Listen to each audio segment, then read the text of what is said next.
গাজলডোবা নদী, প্রকৃতি আর নীরবতার এক অপূর্ব সিম্ফনি।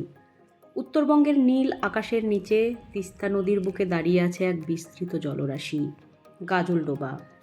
এ শুধু একটি ব্যারেজ নয়, এ এক অনুভূতি, প্রকৃতি আর মানুষের সহাবস্থানের নীরব গল্প।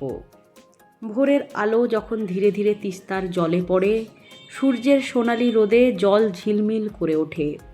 আর শীতের সকাল যখন রোদ একটু দেরিতেই দেখা দেয়, চারিদিক নরম সাদা কুয়াশার চাদরে ঢেকে থাকে।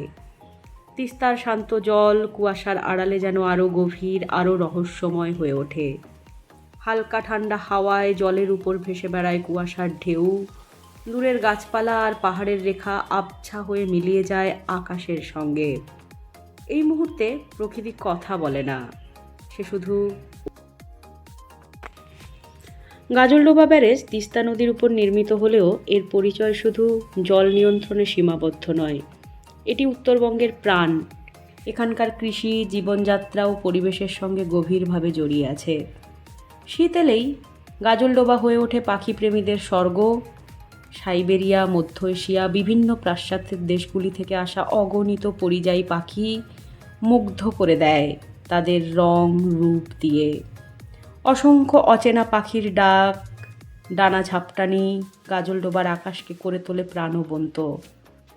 নৌকা ভ্রমণে বসে যখন ধীরে ধীরে নদীর বুকে এগিয়ে যাওয়া যায়, জলের স্পর্শে বাতাসের শীতলতা মনের সমস্ত ক্লান্তি ধুয়ে দেয়।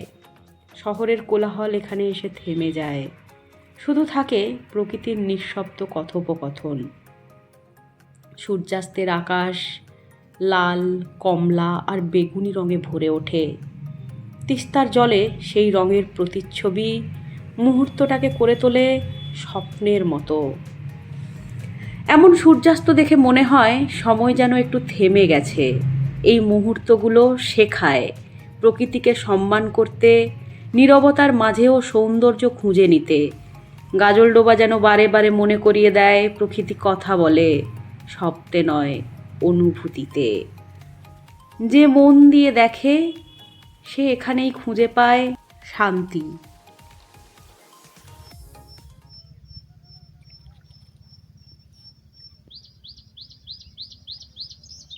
হ্যালো গাইস, দেখো আমরা পক্ষীর ছবি করতে আইছি। কেমন গাজলডোবায় লাগতেছে সবাই কইও? খুব ভালো।